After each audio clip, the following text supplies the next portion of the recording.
Hello student, আজকের class আলোচনা করব তোমাদের মডেল কোশ্চেন পেপার 8 এর গ্রুপ বি কোশ্চেনগুলো, পেজ নম্বর 742।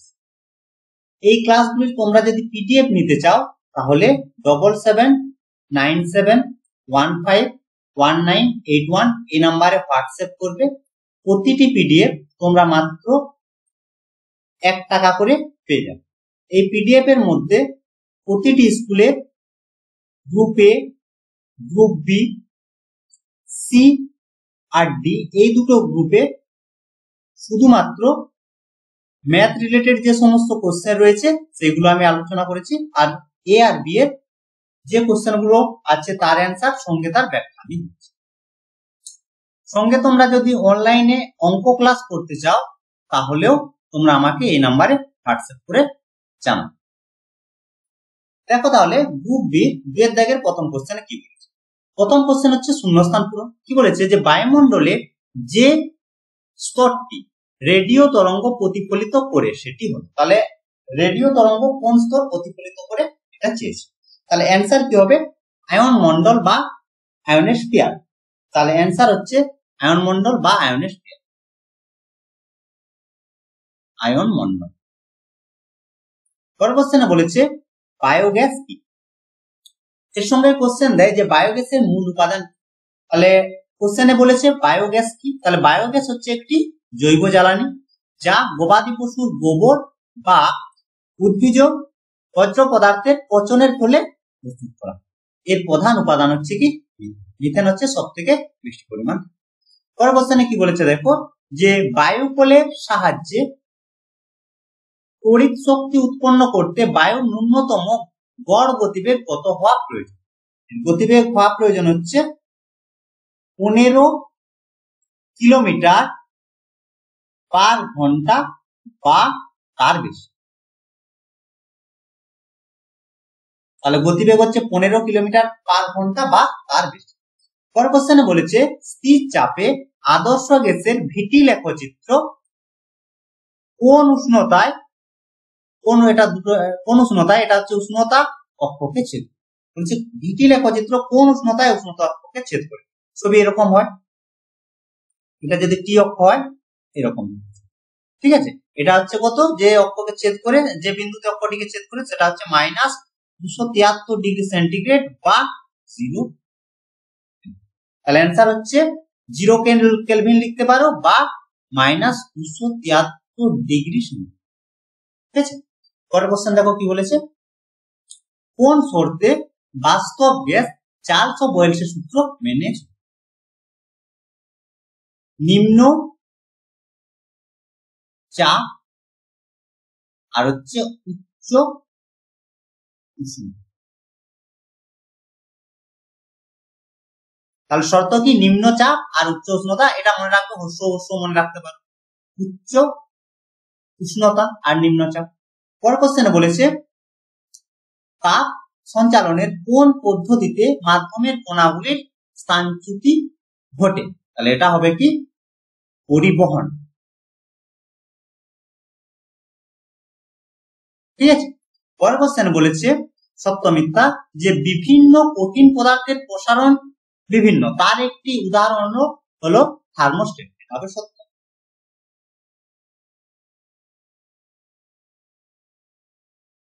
পরের কোশ্চেন দেখো বাম স্তম্ভের সঙ্গে আমাদের ডান স্তম্ভ।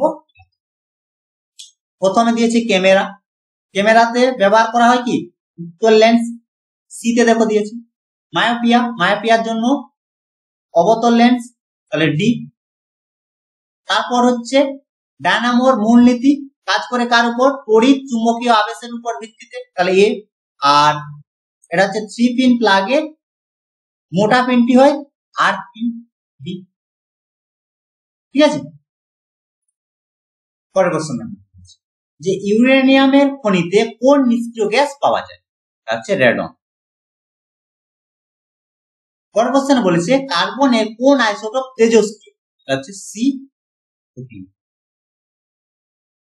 এরপর বলেছে যে তড়িৎ ঋণাত্মকতার ক্রমহার সমান ক্রম হিসেবে আমাদের সাজাতে হবে। তাহলে আমরা বেশি হিসেবে যদি সাজাই তাহলে পাচ্ছি সব থেকে বেশি ক্লোরিন, তারপর হচ্ছে ক্লোরিন, তারপর হচ্ছে ব্রোমিন, তারপর হচ্ছে আয়োডিন। হলো। পরের কোশ্চেন কি বলেছে দেখো, পর্যায় সারণীর কোন পর্যায়ে ধাতু, অধাতু আর ধাতু কল্প এই তিন ধরনের মৌল, তিন ধরনের তিন ধরনের বর্তমান হচ্ছে থার্ড পর্যায়ে। 3 নম্বর পর্যায়ের ক্ষেত্রে ধাতু, অধাতু আর ধাতু কল্প। তাহলে কি কি থাকে দেখো, ধাতু কি কি ধাতু থাকে, সোডিয়াম,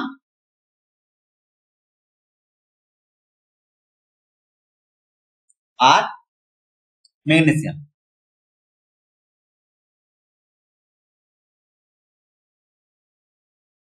ম্যাগনেসিয়াম হলো।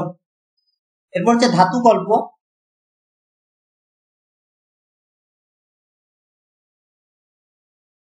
থাকছে সিলিকন,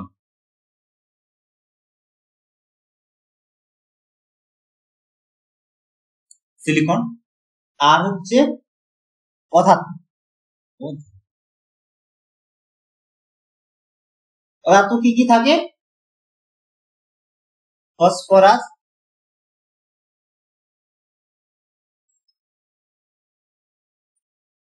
সালফার,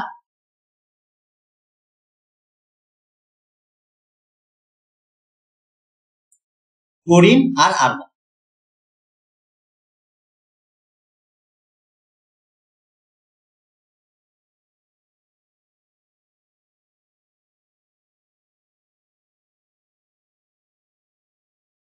পরের কোশ্চেনে কি বলেছে, পর্যায় সারণীতে ড্যাশ শ্রেণীর মৌলগুলির জারণ ক্ষমতা সব থেকে বেশি, এটা হচ্ছে 17 নম্বর।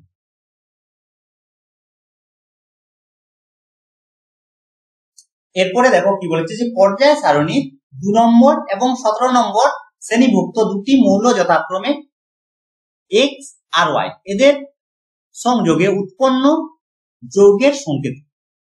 2 নম্বর শ্রেণীতে যে সমস্ত মৌলগুলো থাকে সেগুলির বাইরের পক্ষে বাইরের পক্ষে হচ্ছে দুটি ইলেকট্রন।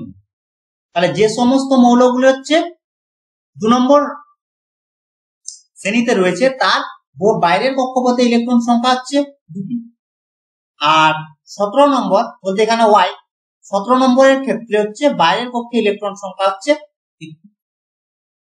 তাহলে ইলেকট্রন, তাহলে দুটি ইলেকট্রন ত্যাগ করবে আর 17 নম্বর হচ্ছে একটি ইলেকট্রন গ্রহণ করবে। তাহলে এক্স আর ওয়াই যদি আমরা ধরি তাহলে কি হবে যে এক্স কে তো দুটো ইলেকট্রন ছাড়তে হবে আর ওয়াই নিতে পারবে একটা ইলেকট্রন। তাহলে এক্স একটি ইলেকট্রন একটা ওয়াই কে দিচ্ছে, আরেকটা ইলেকট্রন আরেকটা ওয়াই কে দিচ্ছে।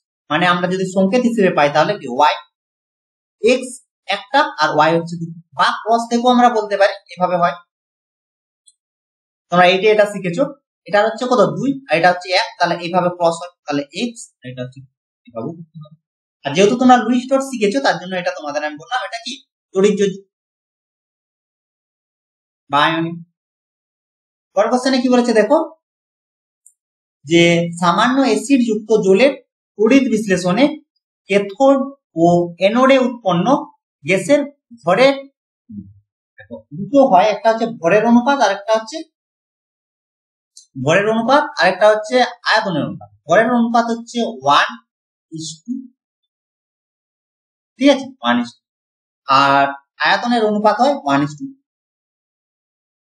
পরের কোশ্চেনে বলেছে গলিত বা দ্রবীভূত তড়িৎ বিশ্লেষণের মধ্য দিয়ে তড়িৎ পরিবহনকালে যে কোনো মুহূর্তে ক্যাটায়ন ও অ্যানায়নের মোট আধান সমান হয়। এটা সত্য, এটা হচ্ছে মোট আধানের পরিমাণ ক্যাটায়ন আর অ্যানায়নের আধানের সঙ্গে সমান হবে, দুটো যোগফলের সঙ্গে সমান। পরের কোশ্চেনে কি বলেছে, CuSO4 এর জলীয় দ্রবণের মধ্য দিয়ে H2S চালনা করলে যে অদক্ষেপ পড়ে তা, দেখো কি বলেছে, CuSO4 তার সঙ্গে যোগ করা হচ্ছে H2S, চেয়েছে কি যে অদক্ষেপ পড়ে তার সংকেত। তাহলে Cu এটা অদক্ষেপ পড়ে সঙ্গে দেয় কি, এর বর্ণ কিরকম হয়, কালো বর্ণের অদক্ষেপ। তাহলে সংকেত চেয়েছে, তাহলে CuS এটা হচ্ছে অ্যান্সার। পরের কোশ্চেনে কি বলেছে দেখো, যে দুটি গ্যাসের সমন্বয়ে গঠিত একটি কঠিন পদার্থের নাম। দুটি গ্যাসের সমন্বয়ে একটি কঠিন পদার্থের নাম হচ্ছে অ্যামোনিয়াম ক্লোরাইড। অ্যামোনিয়াম ক্লোরাইড সংকেত কি হবে? NH4। দুটি গ্যাসের সমন্বয়ে, তাহলে গ্যাসগুলো কি কি? একটা হচ্ছে HCl আর একটি হচ্ছে NH। ঠিক আছে, এটাও মনে রাখবে যে কোশ্চেন গুলো আমি পড়াচ্ছি সঙ্গে বাকি যে রিলেটেড যে কোশ্চেন গুলো সেগুলো কিন্তু আমি বলে দিচ্ছি। এর জন্য বলছি তোমরা ক্লাসগুলো কিন্তু ভালো করে দেখো, তাহলে দেখবে অনেক কোশ্চেন তোমাদের রিভাইজ হয়ে যাবে। পরের কোশ্চেনে বলেছে NaOH plus H2S dash plus H2O, তাহলে এটার অ্যান্সার হবে NaS। পরের কোশ্চেনে বলেছে লোহার একটি খনিজের নাম লিখো ও সংকেত লিখো যেটি লোহার আকরিক নয়। তাহলে খনিজ কিন্তু আকরিক নয়, সেটা কি হবে? সেটা হচ্ছে আয়রন পাইরাইট। এখানে নিচে লিখছি আয়রন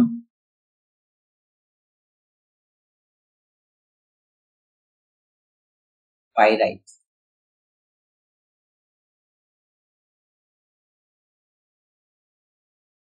আয়রন পাইরাইট,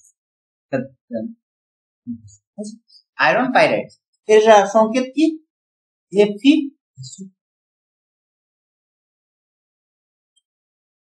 পরের কোশ্চেনে কি বলেছে দেখো, যে কার্বন বিজারণ পদ্ধতিতে বিজারক হিসেবে কি ব্যবহার করা হয়? কার্বন আর কার্বন মনোক্সাইড। বিজারক হিসেবে কি ব্যবহার করা হয়? কার্বন ব্যবহার করা হয় আর কার্বন মনোক্সাইড ব্যবহার করা হয়। পরের কোশ্চেনে কি বলেছে, অ্যাসিটিলিন প্রস্তুতির প্রারম্ভিক দ্রব্যগুলি কি কি? বলতে তোমার অ্যাসিটিলিন প্রস্তুতি করতে কি কি লাগে? এখানে লিখি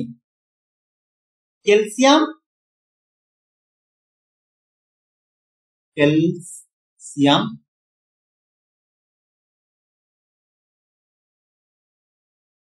কার্বাইড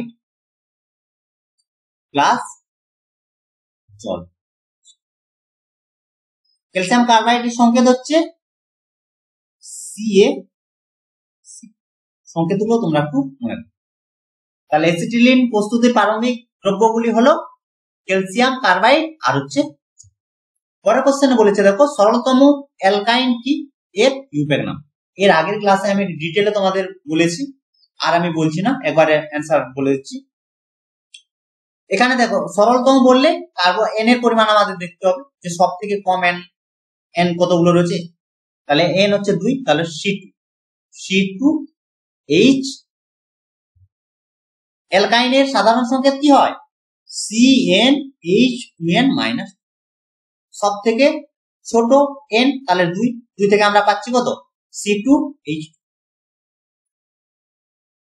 এর আইউপ্যাক নাম চেয়েছে, এর নাম হচ্ছে কি? দুটো কার্বনের জন্য ইথ আর আইন, ইথাইন।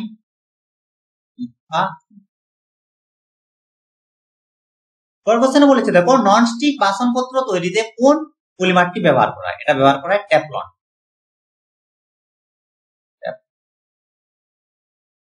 তো এই ছিল আজকের ক্লাস। আশা করি আজকের ক্লাসের কোশ্চেন গুলো তোমরা বুঝতে পেরেছো। যদি কোনো সমস্যা থাকে তাহলে অবশ্যই কমেন্ট করে জানাবে বা হোয়াটসঅ্যাপ করতে পারো। আর পিডিএফ এর ক্ষেত্রে বললাম তোমাদের যে যদি তোমাদের পিডিএফ লাগে তাহলে 7797151981 এই নাম্বারে হোয়াটসঅ্যাপ করবে। প্রতিটি পিডিএফ তোমরা মাত্র 1 টাকা করে পেয়ে যাবে।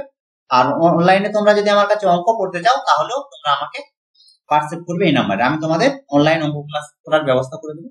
তো আজ এই পর্যন্তই, তোমরা সবাই ভালো থেকো, বাই বাই।